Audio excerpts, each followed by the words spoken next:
வீரமிகு பெரும்பாட்டன் பேரரசர் பெரும்பிடுகு முத்திரைய பொறுப்பாதங்களை வணங்கி சாதி சமநிலையற்ற இந்த சமூகத்திலே சமநீதி சமர்புரிய வந்த சமநீதி போராளி அவர்களை வணங்குகிறேன். இந்த நிகழ்விலே ஒட்டுமொத்த தமிழ் சமூகமும் தெய்வமாக வணங்கக்கூடிய பேரரசர் பெரும்பிடுகு முத்திரையரை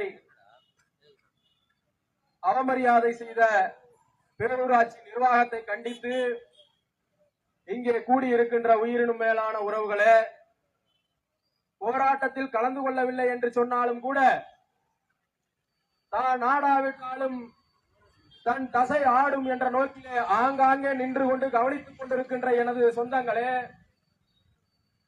வணிக பெருங்குடி மக்களே, நாங்கள் பேசுகிற பேச்சுகளை எல்லாம் கவனித்துக் கொண்டிருக்கின்ற பொதுமக்களே, பத்திரிகை துறை மற்றும் ஊடகத்துறை நண்பர்களே, எங்களுக்கு சிறப்பான பாதுகாப்பை வழங்கிக் கொண்டிருக்கின்ற பொன்னமராதி காவல்துறை நண்பர்களே, உங்கள் அத்துணை பேருக்கும் KKS அன்பு தம்பி குரு மணிகண்டனின் புரட்சி மிகு வணக்கங்கள். பேரரசர் பெரும்பிடுகு முத்திரையர் என்பவர் ஏதோ ஒரு சாதியினுடைய அடையாளம் என்று இது நாள் வரை பார்க்கப்பட்டிருக்கிறார். அதனுடைய வெளிப்பாடுதான் இங்கே பேரரசர் பெரும்பிடுகு முத்திரையருடைய பதாகை அகற்றப்பட்டது. என் அன்பு சொந்தங்களே, வணிக பெருமக்களே, வணிக பெருங்குடி மக்களே, விவசாய பெருங்குடி மக்களே, ஆங்காங்கே நின்று கொண்டிருக்கிற நீங்கள் கவனித்துக் கொள்ளுங்கள். பேரரசர் பெரும்பிடுகு முத்திரையர் என்பவர் முத்திரையர் சமுதாயத்திற்கு மட்டுமல்ல, ஒட்டுமொத்த தமிழ் சமூகத்திற்குமான மன்னர் அவர். ஒட்டுமொத்த தமிழ் சமூகத்தின் மாண்பு அவர். அவரை அவமதித்தால் ஒட்டுமொத்த தமிழ் சமூகமும் திரண்டிருக்க வேண்டும். ஏனென்று சொன்னால் 2000 ஆண்டுகளுக்கு முன்பாக, இன்று நேற்று அல்ல, 2000 ஆண்டுகளுக்கு முன்பாக இந்த மண்ணையும் மக்களையும் கட்டி ஆண்டவர். அரசாட்சி என்றால், அரச நாகரிகம் என்றால் என்னவென்று இந்த மண்ணுக்கு கற்றுக் கொடுத்தவர் பேரரசர் பெரும்பிடுகு முத்திரையர். முத்திரையர் ஆட்சி காலம் 300 ஆண்டு காலம். இன்னைக்கு 5 வருடம். 5 வருடம் எந்த பிழையுமின்றி, எந்த தவறுகளுமின்றி, விமர்சனங்களுமின்றி ஆட்சி புரிய முடியவில்லை. ஆனால் 2000 ஆண்டுகளுக்கு முன்பாகவே 300 ஆண்டுகள் முத்திரையர் சாம்ராஜ்யம் நிலைக்கு ஓங்கி நின்றது. அப்படின்னா பாத்துக்கங்க, சும்மா இல்ல. இந்த மண்ணுக்கு அரச நாகரிகத்தை கற்றுக் கொடுத்தவர்கள் இந்த முத்திரையர்கள். அப்ப என்ன பண்ணணும்? தமிழர்களை எல்லாம் நீயும் நானும் தமிழன் என்று உணராமல் விட்டதனால, தமிழர்களுடைய அடையாளங்களை எல்லாம் சாதிய அடையாளங்களாக குறுக்கியதால் பேரரசர் பெரும்பிடுகு முத்திரையரா அவர் இந்த சாதியை சார்ந்தவர், அழகு முத்துக்கோனா அவர் இந்த சாதியை சார்ந்தவர், இப்படி ஒவ்வொருத்தரையும் ஒண்டி வீரனா அவர் இந்த சாதியை சார்ந்தவர், இந்த நாட்டுக்காகவும் நாட்டு மக்களுக்காகவும் போராடிய தலைவர்களை, இந்த மக்களை சிறப்பாக வழிநடத்திய தலைவர்களை சாதிய அடையாளங்களாக சுருக்கியதனுடைய விளைவு என்ன நடக்குது? தமிழர்களை தமிழர் என்று உணர விடாமல் இங்கே வீட்டிலே ஒரு மொழியும் வெளியிலே ஒரு மொழியும் பேசக்கூடிய தெலுங்கு செட்டியார் ஆள முடிகிறது, ரெட்டியார் ஆள முடிகிறது, மேளம் அடிக்கிற சின்ன மேளம் சாதி இங்கே ஆள முடிகிறது. எப்படி தெரியுமா? உன்னையும் என்னையும் தமிழர் என்று என்னைக்குமே உணர விடாமல் வச்சிருப்பான், சாதியாதான் வச்சிருப்பான். பேரரசர் பெரும்பிடுகு முத்திரையரா அவரை எடுத்து குப்பை வண்டியில போட்டான்னா, எந்த வண்டியில போட்டான்னா, இங்க இருக்கக்கூடிய மக்கள் பார்த்துக்கிட்டு வேடிக்கை பார்த்து நிற்பாங்க. அவர் ஏதோ ஒரு சாதிக்கு தலைவர். அவர் அரசாட்சி புரிஞ்சப்போ வளப்பைய மட்டும்தான் இருந்தானா? நான் கேட்கிறேன், இங்க இருக்க பொதுமக்களை பார்த்து கேட்கிறேன், 2000 ஆண்டுகளுக்கு முன்பாக எந்த சாதி இருந்தது? ஒரு மன்னன் ஆட்சி புரிகிறான் என்று சொன்னால் அது ஒரு மரபு. மன்னன் என்பது மரபு. அதுக்குள்ள அந்த சமூகத்தை சார்ந்தவர்கள் மட்டும்தான் அந்த நாட்டுக்குள்ள இருப்பாங்களா? சேர நாடு, சோழ நாடு, பாண்டிய நாடு, பல்லவ நாடை போன்று முத்திரையர் நாடு என்று தனிநாடு கட்டி ஆண்ட சமூகம் இந்த சமூகம். இன்னைக்கு இந்த சமூகம் பேசாதனால களவாணி எல்லாம் ஆண்ட சமூகம்னு பேசுறான். களவாண்டுகிட்டு வரலாற்றுல களவாண்டுகிட்டு தெரிஞ்சவெல்லாம் ஆண்ட பரம்பரை நாங்கள்னு பேசுறான். ஏன்? நாம பேசல, நாம பேசாது விட்ட இதனுடைய விளைவு ஆற்றால் ஒரு பேரூராட்சி நிர்வாகம், ஒரு அரசாங்கம் இல்ல, ஆற்றால் ஒரு பேரூராட்சி நிர்வாகம் இங்க வைக்கக்கூடிய பேரரசர் பெரும்பிடுகு முத்தரையருடைய பதாகையை எடுத்து குப்பை வண்டியில் போடுறான்னா அவனுக்கு எவ்வளவு பெரிய தைரியம் இருக்கும் இல்ல. உங்களை அவன் எவ்வளவு சொற்பமாக மதித்திருப்பான் பாருங்க. மான ரோசமற்ற சாதியாக நினைத்திருப்பான் பாருங்க. தெருவுக்கு தெரு, வீதிக்கு வீதி கலைஞருடைய சிலை திறக்கிறீர்கள். தெருவுக்கு தெரு உங்களுடைய பிளக்ஸ் பேனர்களை வைத்துக் கொள்கிறீர்கள். அசந்தா போதும், நம்ம வீட்டு முன்னாடி கூட கலைஞருடைய சிலை இருக்கும். ஏன் கலைஞருடைய சிலை இருக்கும் போது என் பாட்டன் பேரரசன் பெரும்பிடுகு முத்தரையருடைய பதாகை இருக்கக்கூடாதா? பதாகை இருக்கக்கூடாதா? நீங்க இந்த பொதுமக்களுடைய காசுல, அரசாங்கத்தினுடைய காசுல சிலை வைக்கிறீங்க. நாங்க சொந்த பணத்தை போட்டு எங்க இடத்துல வைக்கிறோம். பேரரசர் பெரும்பிடுகு முத்தரையருடைய பதாகை நாங்கள் தெய்வமாக வணங்குவதை நீ ஆக்கிரமிப்புங்கிற பேர்ல எடுக்கிற. அப்படியே வாங்க, கூட்டிட்டு போறேன், இப்படியே கூட்டிட்டு போறேன். சிவகங்கை டிஸ்ட்ரிக்ட் முடிகிற வரைக்கும் கூட்டிட்டு போறேன். இங்க இருக்கக்கூடிய காவல்துறைக்கும் வருவாய்த்துறைக்கும் நான் சவால் விடுகிறேன். சிவகங்கை முடிக்க, இங்க இருந்து கிளம்பணும்னா சிவகங்கை முடிக்க எத்தனை இடத்துல தேவர் சிலை இருக்கு, நீ தொட்டு பாரு. எல்லாம் ஆக்கிரமிப்பு தான். பாதி பட்டாளம் கிடையாது, பொது இடத்துல வச்சிருக்கான். நீ தொட்டு பாரு. அவன் மான ரோசம் உள்ள சாதி, தொட விட மாட்டான். அப்ப இந்த சாதி என்னன்னு நீங்களே புரிஞ்சுங்க. மானம் உள்ளவன், ரோசம் உள்ளவன் இங்கே பிளக்ஸ் பேனரை எடுக்கும் போது தடுத்து நிறுத்தி இருக்கணும். தடுத்து நிறுத்தி இருக்கணும். உனக்கு மானமும் ரோசமும் இருக்குன்னு நினைச்சிருந்தானா பேரூராட்சி நிர்வாகம் அங்க டச் பண்ணவே யோசிச்சிருப்பான். டச் பண்ணவே யோசிச்சிருப்பான். எப்படி விடுறா? ஒன்னமராதி எங்க கோட்டை தம்பி ஒருத்தன் பேசுறாப்ல, அதுதான் இப்ப பிரச்சனை. நீ தம்பி சரவணன் நினைக்கிறேன், நீ பொன்னமராவதி முத்தரையர் கோட்டைன்னு சொன்னதுதான் பிரச்சனை. நீ பொன்னமராவதி தெலுங்கு செட்டியார் கோட்டைன்னு சொல்லி இருக்கீங்கன்னா இங்க எந்த பிரச்சனையும் நடந்திருக்காது. ஏன்னா தெலுங்கு செட்டியார் தானே எம்எல்ஏ, அதனால ஒண்ணு சொல்ல மாட்டாரு அப்புச்சி. அதனால கோவம் வந்துருச்சு. நாட்டுக்கோட்டை செட்டியாரா, தமிழ் சாதியா போயிட்டாப்ல. நீ செட்டியார் கோட்டைன்னு சொல்லி இருந்தீங்கன்னா என்ன இருந்திருக்கும்? இங்க அப்படியே அப்படி அப்படியே இருந்திருக்கும். காவல்துறையும் கேட்கிற உளவு பிரிவு உங்கள்கிட்ட இருக்கு. ஒரு சமூகத்தின் அடையாளமாக, ஒட்டுமொத்த தமிழர்களின் அடையாளமாக இருக்கக்கூடிய பேரரசர் பெரும்பிடுகு முத்தரையருடைய பதாகையை ஆக்கிரமிப்பு என்ற பெயரில் அகற்றினால் சட்டம் ஒழுங்குக்கு பிரச்சனை வரும்னு உங்களுக்கு தெரியாதா? அவங்க என்ன நினைக்கிறாங்க? காவல்துறையில இருந்து அரசு அதிகாரிகள் வரை இது ஒரு வெந்ததை தின்னுட்டு விதி வந்தா சாவர சாதி. வேலைன்னு போயிடுவான், காட்டு மேடுன்னு அலைவான், ஆர்ப்பாட்டம் போராட்டம்னு களத்துக்கு வரமாட்டான், வீதியில வந்து நிக்க மாட்டான். இவன் பிளக்ஸ் எடுத்தான்னா, எதை எடுத்தான்னா அவன் வீட்டு அக்கா தங்கச்சி மாறாப்ப புடிச்சு இழுத்தா கூட அமைதியா தாண்டா போவான். அப்படி நினைக்கிறான் அந்த சாதி. பேரரசர் பெரும்பிடுகு முத்தரையர் பதாகையை எடுத்தான்னா நம்ம அக்கா தங்கச்சி தோல்ல இருக்க மாறாப்ப உருவனா ரெண்டு ஒண்ணுதான். இதை விட வேற அசிங்கம் இருக்கா? வேற ஏதாவது அசிங்கம் இருக்கா சொல்லுங்க? இந்த இடம் 60 ஆண்டு கால பிரச்சனை. நல்லா தெரிஞ்சுக்குங்க. பொன்னமராவதி பகுதியில ஏதோ முத்தரையர்கள் திடீர்னு முளைச்சு வந்து பொன்னமராவதி பஸ் ஸ்டாண்ட்ல எங்களுக்கு இடம் வேணும், இந்த இடத்தை கொடுங்க, கொடுத்தாதான் நாங்க போவோம்னு தர்ணா பண்ணல. இது 60 ஆண்டு காலத்திற்கு முன்பாகவே கிராம பகுதியில் இருந்து எங்கிட்டு பொன்னமராவதியிலுடைய வெளிப்பகுதியில் இருக்கக்கூடிய கிராம பகுதியில் இருந்து இங்க சந்தைக்கு வருபவர்கள் தங்குவதற்காக, அப்ப போக்குவரத்து வசதி பெரிதா கிடையாது, அங்கே தங்குவதற்காக ஒவ்வொரு சமுதாயத்திற்கும் இடம் ஒதுக்கப்பட்டது. அப்படி ஒதுக்கப்பட்ட இடம்தான் இந்த பேரூராட்சியில சர்ச்சைக்குரிய வகையில் இருக்கக்கூடிய இடம். சர்ச்சையெல்லாம் ஒரு இடமும் கிடையாது. இடம் எங்களுக்கு தான். நாளைக்கே காம்பவுண்ட போட்டா எவன்டா என்னடா செய்வ? அழகப்ப ஏதாவது மயிரை புடிங்கிருவியா? வந்து புடிங்கு. இந்த பிளக்ஸ் பேனர் எடுத்த மாதிரி நீ வந்து எடுத்துருவியா? நீ காம்பவுண்ட அறவழியில போராடணும்னு இந்த மக்களை பழக்கிறோம். அறவழிதான் தீர்வு. ஏன்னா என்னைக்குமே சட்டத்தின் வழியில் நடக்கணும். அதனாலதான் கடந்த ஆர்ப்பாட்டத்தை கூட தள்ளி வச்சோம். கடந்த வாரம் சனிக்கிழமை காவல்துறை அனுமதி மறுத்தது. அனுமதி மறுத்த அந்த தடையை மீறி ஊர்வலத்தை நடத்தணும்னா எங்களால் நடத்த முடியும். நடத்தி இருக்கோம். எல்லா மாவட்ட காவல்துறைக்கும் தெரியும். ஆனா ஏன் அன்னைக்கு வந்து அதை திரும்பி பெற்றுக்கிட்டோம்னா சட்டத்தின் வழியில நாம நடக்கணும். அனுமதி வாங்கி இங்க நின்று பேசுவோம், பாப்போம் யாரு வர்றான்னு. இடத்த மீட்டு கூட 60 ஆண்டு காலமா பிரச்சனை இருக்கு. இந்த திமுக காரனுக்கும் அதிமுக காரனுக்கும் என்னன்னா தேர்தல் வந்தா அந்த பிரச்சனையை சொல்லி வாக்கு கேட்கணும். அதுக்காக அதை வச்சிருக்காங்க.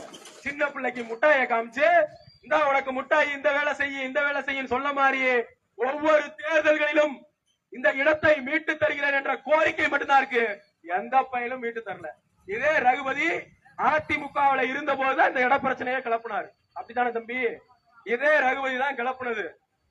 பிள்ளைய கிள்றதும் அவர் தான், தொட்டில ஆட்டுறதும் அவர் தான். நான் கேட்கிறேன், இங்க ஒருங்கிணைப்பு குழுலாம் சொன்னாங்க, அதை பத்தி எல்லாம் பேச விரும்பல.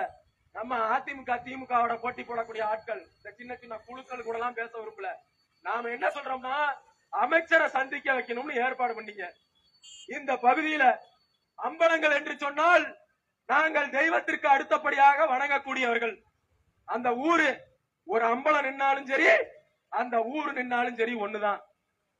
42 பஞ்சாயத்துல இருக்க அத்தனை அம்பலத்தையும் இங்க ஒரு திருமண மண்டபத்துல கொண்டு வந்து உட்கார வச்சாங்க. யாரு? நம்ம அப்புச்சி. எந்த அப்புச்சி? சட்டத்துறை அமைச்சர் வாராரு, எல்லாம் வந்து உட்காருங்கன்னு உட்கார வச்சாங்க. வந்தாரா? வந்தாரா? அப்ப அம்பலங்களையும் இந்த ஊரை என்ன பண்றாரு? நீ எல்லாம் ஒரு ஆளா அப்படின்னு சொல்லாம சொல்லிட்டாரு. மான ரோசம் உள்ள எவனாவது இந்த ஊர்கள்ல இருந்து மானமும் ரோசமும் இருந்துச்சுன்னா திமுக கரவேட்டி கட்டுவியா? திமுகவுக்கு ஓட்டு போடியாடுமே. உன்னைய மதிச்சானா? உன்னைய மதிச்சு அப்புச்சி வந்தாரா? அப்படி என்ன அவருக்கு அலுவல் பணி இருக்கிறது? தலைவர் அவர்கள் தேதி கேட்கிறார். நல்லா தெரிஞ்சுங்க, அப்புச்சி உங்களை வேண்டும் என்றே அவாய்ட் பண்றாரு. இந்த பகுதிக்கு வரக்கூடாது, இந்த பிரச்சனை தீராத பிரச்சனையாக இருக்கணும். அப்பனாதான் நாம அரசியல் பண்ண முடியும். எப்படி காவிரி பிரச்சனை, முல்லை பெரியாறு பிரச்சனை, கச்சத்தீவு பிரச்சனை எல்லாம் தீராத பிரச்சனையா வச்சுக்கிட்டு அதிமுக திமுக அரசியல் பண்றாங்களோ, அது போல பொன்னமராதி பகுதியில உத்தரவுகளுக்கான இடம் என்பது தீராத பிரச்சனையா இருக்கணும்னு நினைக்கிறாங்க. அப்பனாதான் நம்ம வாக்கு வாங்க முடியும். அதனால வரல, இனியும் வரமாட்டாரு. நம்ம இப்ப எதனா பேசுறதுனால வருவார். அசிங்கப்பட்டு போயிட்டாப்ல இல்ல. நாம கேட்கிறோம் நேரம். அவர் உதவியாளரை வைத்து பதில் சொல்றார். 24x7 பாவம். அவர் வந்து 24 மணி நேரமும் மக்களுக்கான பணியில இருக்காரு. ஒழுங்கா எந்திரிச்சு வேட்டி கட்ட முடியாது. ஆனா என்ன சொல்றாரு? இந்த மக்களை சந்திப்பதற்கு நேரம் எனக்கு இல்லை அப்படின்னு சொல்லுங்க தலைவர்கிட்ட அப்படின்னு அவர் உதவியாளரை வைத்து சொல்கிறார். யாரு? நீங்க எல்லாம் ஓட்டு போட்டு தேர்ந்தெடுத்த உங்களுடைய பகுதி அமைச்சர். அப்ப என்ன அர்த்தம்? நீ என்னடா வளப்பைய தானடா, என்னடா மயிரவாடா புடிங்கிறீங்க? நீ வரலன்னா என்ன பண்ணிருவ? இதே ஒரு தேவர் அமைப்பு கூட்டம் போட்டு அந்த அமைச்சர் போகலன்னா, அந்த ஊருக்கு அமைச்சர் போனா வேட்டியை அவுப்பானா இல்லையா? இதே வேற சமுதாயத்துல அம்பலங்கள் இந்த மாதிரி நாட்டு கட்டமைப்பு இருக்கா இல்லையா? அந்த நாட்டு கட்டமைப்புல இருக்கக்கூடிய முக்கிய தலைவர்கள் இது மாதிரி ஒரு அமைச்சர் வந்து உதாசீனப்படுத்தினால் அவன் சும்மா விடுவானா? அப்ப நாம மான ரோசம் கட்ட சாதியா? மான ரோசம் கட்ட சாதியா? இங்க நிக்கிற எல்லாத்துக்கும் கேட்கிறேன். அப்ப திமுக ஓட்டு போட்டது எதுக்கு? ஏன் திமுக ஓட்டு போடணும்? ஒருத்த கூட நுழையக்கூடாது. இங்க அமைச்சர் ரகுபதியினுடைய ஊதுகுழலாக செயல்படக்கூடிய நகர செயலாளர் அவர் வந்து கேட்கிறாரு, இந்த இடத்தை நாங்க வாங்கி கொடுத்துறோம். யாரு? அழகப்பேன். இந்த இடத்தை நாங்க வாங்கி கொடுத்துறோம். கே செல்வகுமார் வந்து திருமயத்துல நிக்க மாட்டாருன்னு எழுதி கொடுங்கன்னாரு. எப்படி இருக்கு பாருங்க. எதுக்கு எதை புனையறான்னு. இவங்களோட நோக்கம்லாம் எரியற வீட்டுல எதையாவது கொடுக்கணும் தான் இருக்கு. நாம அதுக்கும் சொல்லிட்டோம். என்ன சொன்னோம்னா அடைக்கலங்காத்தார் கோயில்ல சத்தியமணி தாரோம். இந்த பகுதியில இந்த மக்களுக்கு இடம் கிடைத்து விட்டால் அந்த இடத்தை யார் வாங்கி கொடுத்தாலும் சரி, கே செல்வகுமார் தேர்தலில் போட்டியிட மாட்டார் என்று எத்தனை பேப்பர்ல கையெழுத்து போடணும், போட்டுத்தாரு. அதற்கெல்லாம் மேலாக இங்க இருக்கக்கூடிய காவல் தெய்வம் அடைக்கலங்காத்தார் கோயில சத்தியம் பண்ணித்தாரேன்னு. உண்மையா இல்லையான்னு கேட்டுக்கோங்க. இங்க போனவங்களை கேட்டுக்கோங்க, உண்மையா இல்லையான்னு. இதுக்கு மேல என்ன செய்யணும்? நீங்க இடத்தை வாங்கி கொடுங்க, உங்களுக்காக நாங்க வேலை பார்க்கிறோம். இவ்வளவு 60 ஆண்டு காலமா உங்களால ஒண்ணும் நட்டு வைக்க முடியல. 60 ஆண்டு காலமா அதிமுகவாலையும் திமுகவாலையும் நட்டு வைக்க முடியல. இனிமேதான் பண்ண போறீங்களா? எத்தனை பிளக்ஸ் இருக்கு? ஆக்கிரமிப்புன்னு சொல்றீங்க. இங்க இருக்கக்கூடிய அண்ணா ஆட்டோ ஓட்டுநர் சங்கம் இது ஆக்கிரமிப்பு இல்லையா? அதிமுக தொழிற்சங்க கொடிக்கம்பம் ஆக்கிரமிப்பு இல்லையா? விடுதலை சிறுத்தைகள் கட்சியோட கொடிக்கம்பம் ஆக்கிரமிப்பு இல்லையா? இதெல்லாம் பட்டா போட்டு பட்டா இடத்துல வாங்கி வச்சிருக்காங்களா? நான் கேட்கிறேன், பட்டா இடத்துல வாங்கி வச்சிருக்காங்களா? அப்போ எவன் இழிச்சவாய இடிக்கிறது, கடப்பாறை வச்சு இடிக்கிறது. இப்ப என்ன பண்ணுவீங்க காவல்துறை? நான் இப்ப நடுறேன் கம்ப இருக்கா, நட்டம்னா என்ன பண்ணுவீங்க? 35வது வழக்கோட 36வது வழக்கு அனுமதியை மீறி கொடியேற்றினதுக்கு வேற என்னத்தை புடுங்கிய முடியும்? ஒரு சமூகத்தினுடைய கூர் உணர்வுகளை நீங்க சீண்டி பாக்குறீங்க. உங்களுக்கு கோபம் வர காரணம் புரியுதா உங்களுக்கு? ஒரு சமூகத்தினுடைய கூர் உணர்வுகள். என்ன பண்ணிருக்கணும்? ஆக்கிரமிப்பை அகற்றுவதாக இருந்தால் அதற்குன்னு ஒரு முறை இருக்கிறது. முறையாக யார் அந்த ஆக்கிரமிப்பில் இருக்கிறார்களோ அந்த ஆக்கிரமிப்பாளர்களுக்கு நோட்டீஸ் முன் அறிவிப்பு வழங்கணும். வழங்குனியா? வருவாய்த்துறைக்கு தகவல் தெரிவிச்சியா? பேரூராட்சி நீ ஆக்கிரமிப்பு அகற்றுறதுக்கு நீ யார்? உயர் நீதிமன்ற உத்தரவு போட்டு பக்கத்திலே 2-3 கடை அதுவும் ஆக்கிரமிப்புல தான் இருக்கு. அதை ஏன் நீ ஆக்கிரமிப்பு அகற்றல? உண்மைதானே? தெரியுமா தெரியாதுங்களா? ஆக்கிரமிப்புல இங்க ஒரு 3 கடை பஸ் ஸ்டாண்டுக்குள்ள இருக்கு, அதுவும் ஆக்கிரமிப்பு தான். மாண்பமை மதுரை உயர் நீதிமன்றம் அதுக்கு உத்தரவே போட்டுருச்சு. ஏன் நீ அகற்றல?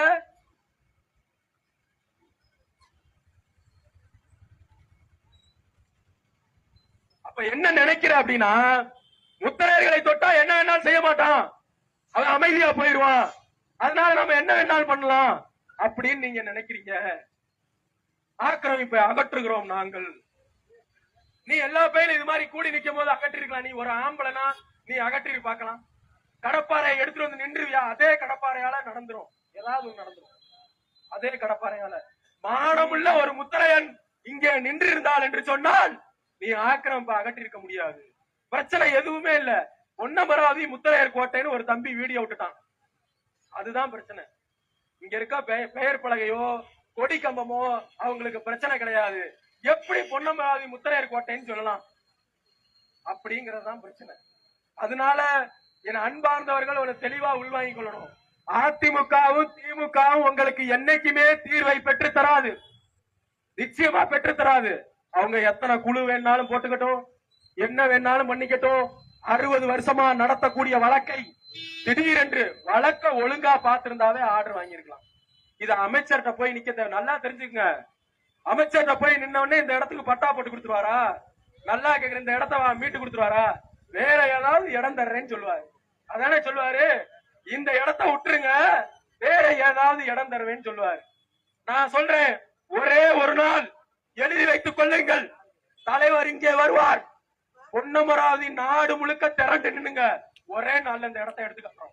பொன்னமராவதி நாடு கட்டமைப்பு திரண்டு நின்னுங்க, பாக்கலாம், எடுத்துக்கலாம். எந்த பாருங்க, அரசாங்கம் மக்கள் படைக்கு முன்னாடி அரசாங்கம் சும்மா, மக்களுக்காக தான் அரசாங்கம். அதை நல்லா புரிஞ்சுங்க. அதிகாரிகள் முளைத்து வந்தவர்கள் கிடையாது. என்கிட்ட பேசுறாரு ஒரு டிஎஸ்பி, கடந்த வாரம் வரல, காவல் துணை கண்காணிப்பாளர் வரல தானே. ஏங்க, அங்க இருக்கக்கூடிய ஆக்கிரமிப்பு பேரரசர் பெரும்பிடுகு முத்தரையர் பதாகை ஆக்கிரமிப்பு என்று சொன்னால் ஏங்க அறிவிப்பு இல்லாம எடுத்தீங்கன்னு நான் கேட்டேன். முறைப்படி அறிவிப்பு கொடுத்திருக்க வேண்டியதானேன்னு கேட்டேன். அவர் கேட்கிறாரு, நீங்களும் முறைப்படி வைக்கல, நானும் முறைப்படி எடுக்கல அப்படின்னு சொன்னாரு. நான் கேட்கிறேன், அவங்க காவல் துணை கண்காணிப்பாளருக்கு பொன்னமராவதி பகுதியில் லாட்டரி சீட்டு எந்த முறைப்படி ஓடுகிறது? பொன்னமராவதி பகுதியில் சட்டவிரோத மதுக்கடை எந்த முறையில் ஓடுகிறது தெரியுமா உங்களுக்கு? பொன்னமராவதி பகுதியில் மணல் கடத்தல் எந்த முறைப்படி நடக்கிறது? பொன்னமராவதி பகுதியில் பலான தொழில் எந்த முறைப்படி நடக்கிறது? கேட்போம்ல நாங்களும். இதுக்கெல்லாம் நீங்க ஏதாவது வச்சிருக்கீங்களா? ஆர்டர் ஏதாவது வச்சிருக்கீங்களா? மணல் கடத்துறவனுக்கு, லாட்டரி சீட்டு ஓட்டுறவனுக்கு, வெட்டு சீட்டு ஓட்டுறவனுக்கு மாசம் ஒரு இன்ஸ்பெக்டருக்கு மட்டும் 5 லட்சம் ரூபாய் கமிஷன் வருது. நான் பொய்யலான்னு சொல்லல. இங்க பாருங்க, வரும்போதே எனக்கு ஒரு புகார் கடிதம் கிடைச்சிச்சு, நல்லா பாத்துக்கோங்க.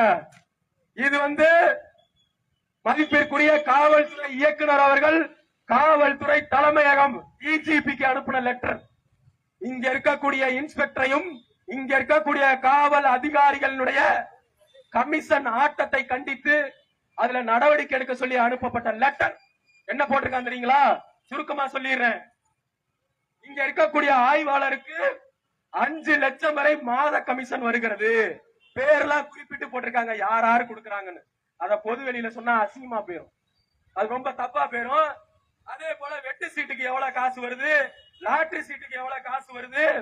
அது போக ஒரு கொலை வழக்குல பாதிக்கப்பட்டவங்களுக்கு எதிராளி மேல குண்டாஸ் போடணும்னா 20,000 பணம் வாங்கிட்டு போடுறாங்க. ஒரு குண்டாஸ் போடுறதுக்கு அரசாங்கமே பணம் தருது. இங்க நடக்கிற அவலங்களை இங்க எழுதி தீர்த்திருக்கிறார்கள். ஒரு கொலையே இந்த பொன்னமராவதி காவல்துறையால தான் நடந்திருக்குன்னு எழுதியிருக்காங்க. உங்கள்ட்ட என்ன முறை இருக்கு? முறைய பத்தி ஏன்கிட்ட பேசுறீங்க நீங்க? அன்னைக்கு அனுமதி முறைப்படி தம்பிங்க வாங்கல, அதனால திரும்பி போனோம். எந்த முறைப்படி நீ வெட்டு சீட்டுக்காரன்ட்ட காசு வாங்குற? 50,000 ரூபாய் வெக்கமா இல்ல? சம்பளம் கொடுக்கல, மணல் ஓட்டுறவன்ட்ட காசு வாங்கி திங்கிறிய, கூடி குறுகி நிக்கிறது இல்ல, திங்கிற சாப்பாடு எப்படி ஒட்டும்னு சட்டவிரோதமா மது விக்கிறான்.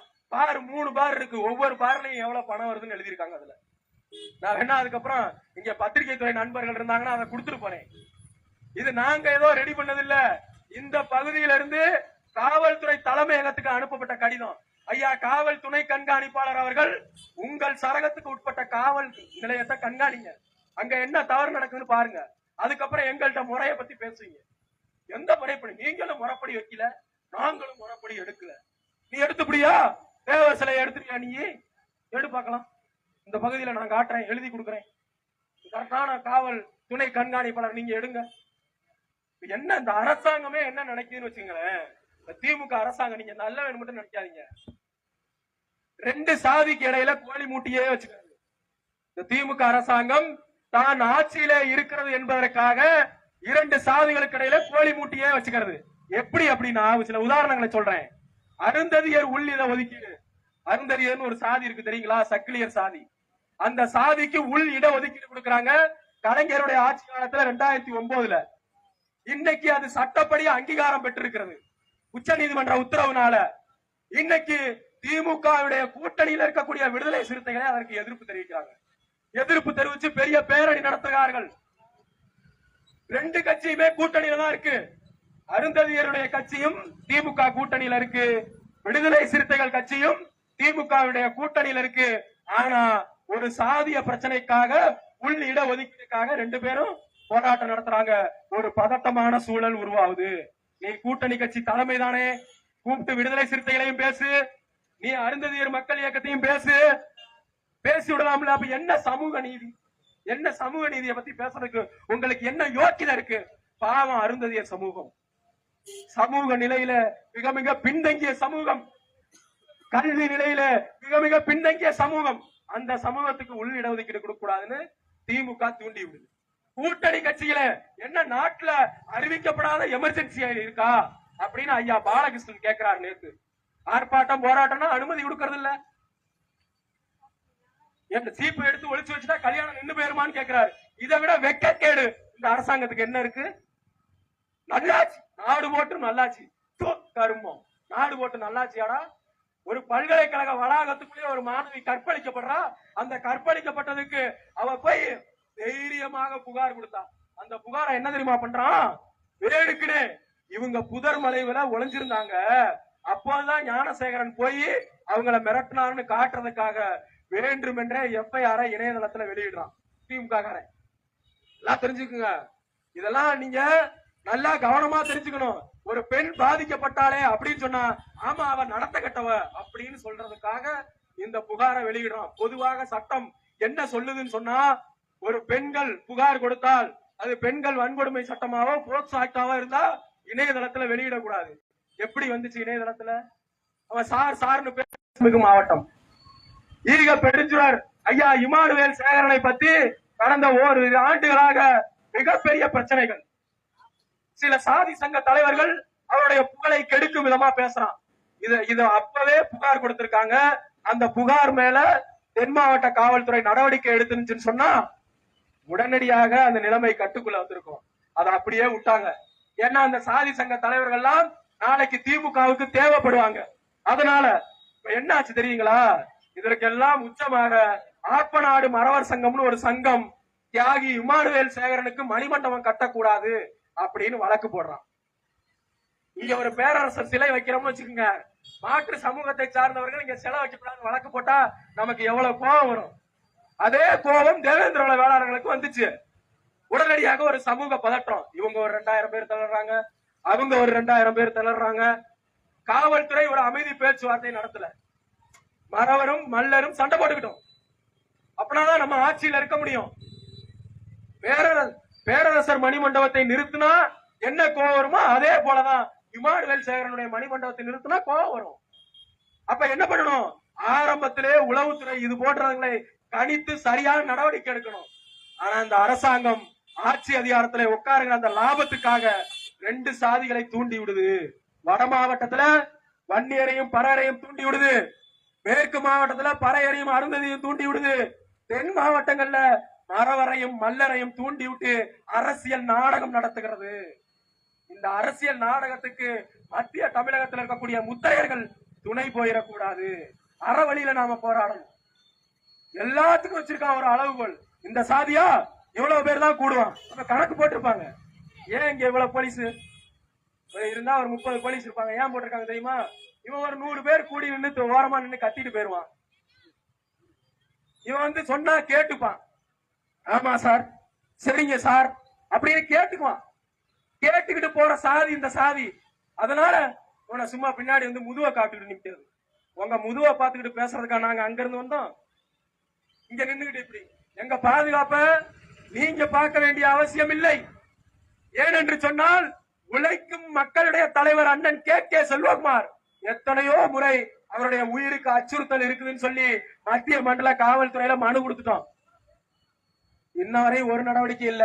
ஆனா களவாணி பையன், கூலிப்பட வச்சு நடத்துறவன், தெருப்பொறுக்கி, ரவுடி, சாதி சண்டையை தூண்டுறவன், மத சண்டையை தூண்டுறவனுக்கெல்லாம் பாதுகாப்பு. உழைக்கும் மக்களை ஓரணியிலே திரட்டக்கூடிய எங்களை போன்றவர்களுக்கு அவங்களுக்கெல்லாம் உயிர், எங்களுக்குதான் மயிர். இந்த காவல்துறை இங்க என் சொந்த பந்தம் 150 பேர் நிக்கிற இடத்துல என்ன பாதுகாப்பு கொடுக்க போறீங்க? அங்க இருந்து வர்றோம் 60-70 கிலோமீட்டர், எல்லாத்துக்கும் தயாரா தானே வர்றோம். எங்களை பாதுகாக்க வேண்டும் என்று சொன்னால் நாங்க எப்படி வேணாலும் பாதுகாத்துவோம். ஆனா சட்டம் அதுக்கு இடம் தராது. சட்டத்தை கையில் எடுப்பது ஒரு படித்த அறிவார்ந்த சமூகத்திற்கு அழகல்ல. அதனால நாங்க எந்த வெப்பனும் இல்லாம தான் வருவோம். எதுவுமே வச்சிருக்க மாட்டோம். பாதுகாப்புக்காக என்னைக்குமே ஆயுதங்களை ஏந்தியது இல்லை. ஆனா எங்கள் பாதுகாப்புக்கு ஒரு பிரச்சனை வரும்போது எப்படி சமாளிக்கிறதுன்னு எங்களுக்கு தெரியும். அதனால நீங்க அதெல்லாம் பேச தேவையில்லை. முன்னாடி முதுக காமிச்சுக்கிட்டு திமிரு வேற ஒண்ணும் இல்ல. வேற சாதி சங்க கூட்டம் நடக்கும்போது கட்சி கூட்டம் திமுக அமைச்சர் பேசும்போது முதுக காட்டிட்டு போய் நின்னு பார்க்கலாம். இதெல்லாம் ஆக்கிரமிப்புன்னு சொல்றீங்க. வர்ற வழியில 7 கிலோமீட்டருக்கு வச்சிருக்கான். அப்புச்சிக்கும் எங்க ஊரு KN நேருக்கும் 7 கிலோமீட்டர் பிளக்ஸ் பேனர் வச்சிருக்கான். போய் எடே பார்க்கலாம். இங்க இருக்கக்கூடிய இன்ஸ்பெக்டர் எடுங்க, போய் எடுங்க. ஆக்கிரமிப்பு தானே அது? உயர் நீதிமன்ற உத்தரவுப்படி பிளக்ஸ் பேனர் வைக்க கூடாது பொது இடத்துல. திமுக அதிமுக அப்படியே தாக்கல் பண்ணிருக்கான். உறுதிமொழி பத்திரம் தாக்கல் பண்ணிருக்காங்க. திமுகவும் அதிமுகவும் உறுதிமொழி, நாங்க பொது இடத்துல பிளக்ஸ் பேனர் வைக்க மாட்டோம், இது உறுதி அப்படின்னு கோர்ட்ல கொடுத்திருக்காங்க. இப்ப எந்த உறுதிமொழியின் அடிப்படையில் எங்க பிளக்ஸ் வச்சிருக்காங்க? அப்புச்சி ரகுபதிக்கு எந்த உறுதிமொழி அடிப்படையில் வச்சிருக்காங்க? இங்க இருக்கக்கூடிய பேரூராட்சி நிர்வாகம், அப்புச்சி பேரூராட்சி நிர்வாகத்தை தூண்டி விடுறாரு. நீங்க பேரூராட்சி நிர்வாகத்தை பார்க்க வேணாம். நீங்க சட்டத்துறை அமைச்சர் தானே. நாட்டுல சட்டம் ஒழுங்கு நாசமா போய்கிட்டு இருக்கு. கடந்த 2 வருடத்துல மட்டும் 240 பேர் தென் மாவட்டத்துல கொலை செய்யப்பட்டிருக்காங்க. இன்னைக்கு தகவல். இதுதான் உங்க ஆட்சியோட லட்சணமா? திருச்சி மத்திய சிறை உங்க கண்ட்ரோல் தான் வருது, அப்புச்சி கண்ட்ரோல்ல எல்லா சிறைகளும். திருச்சி மத்திய சிறையில 2 மாசத்துல 4 கைதி நெஞ்சு வலி செத்து போயிருக்கான். போதிய மருத்துவ உபகரணங்கள் இல்லாம. என்னத்தை நீங்க அங்கெல்லாம் போய் பாருங்க, அங்கெல்லாம் ஆய்வு நடத்துங்க. அதுக்கப்புறம் பேரூராட்சியில எவன் ஆக்கிரமம் பண்றான்னு பாக்கலாம். நீ மானமுள்ள ஆண்மகனா இருந்தா என்னை கேட்ட அந்த அழகப்பனுக்கெல்லாம் உண்மையிலேயே முத்திரை ரத்தம் ஓடுதாங்க. முத்திரை ரத்தம் தான் ஓடுதா? என்ன அமைதியா இருக்கீங்க? கேட்டு செக் பண்ணி சொல்லுங்க. முத்திரை சாதி ரத்தம் தான் ஓடுதுன்னு சொன்னா இந்த பிளக்ஸ் பேனர் எடுக்க விட்டுருப்பானா?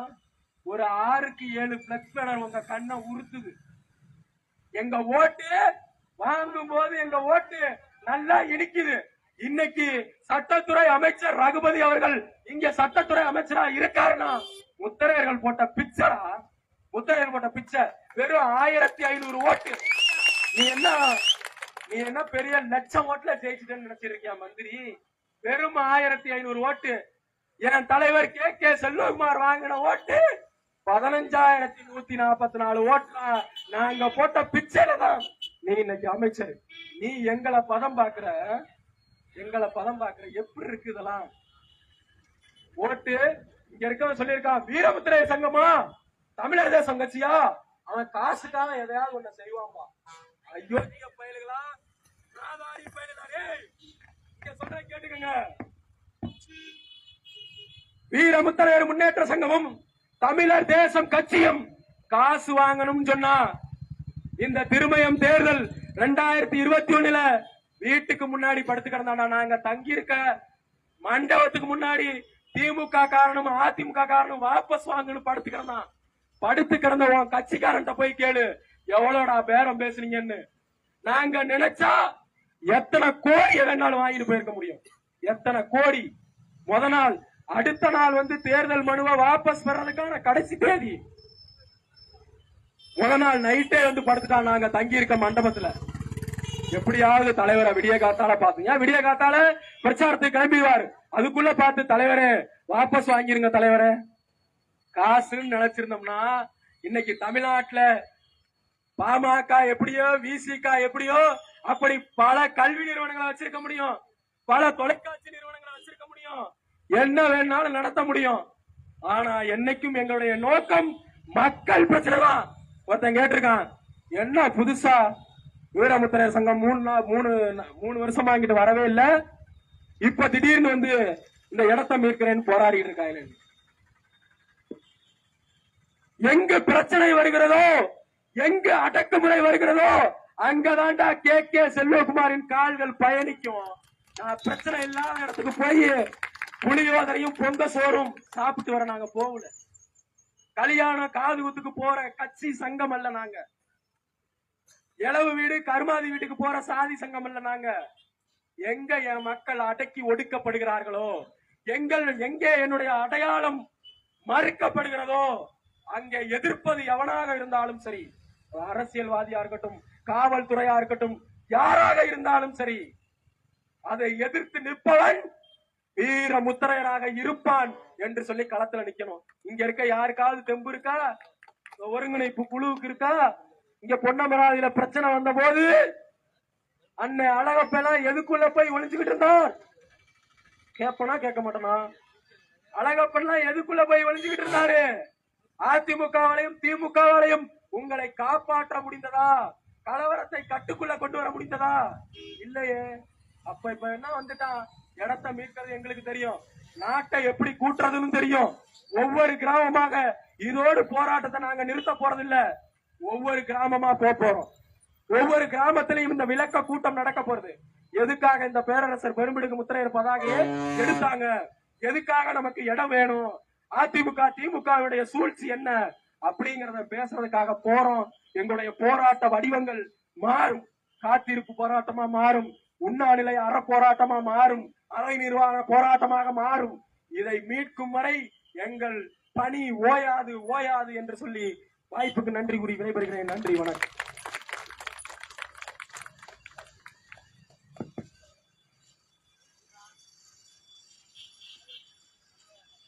ஆர்ப்பாட்டம் இது ஆர்ப்பாட்டம், ஆர்ப்பாட்டம் இது ஆர்ப்பாட்டம், வீரமுத்திரையரின் ஆர்ப்பாட்டம், வீரமுத்திரையரின் ஆர்ப்பாட்டம். தமிழர் தேசம் கட்சியே, தமிழர் தேசம் கட்சியே கண்டன ஆர்ப்பாட்டம், கண்டன ஆர்ப்பாட்டம்.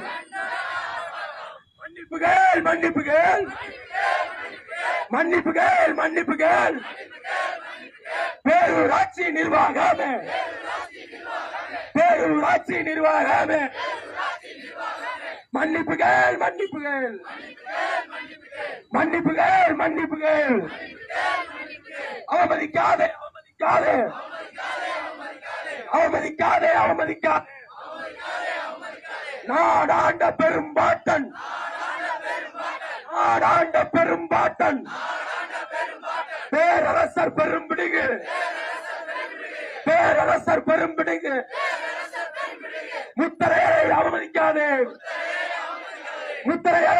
அவமதிக்காது. மன்னிப்புகள் மன்னிப்புகள். பேரூராட்சி நிர்வாகமே மன்னிப்புகள் மன்னிப்புகள்.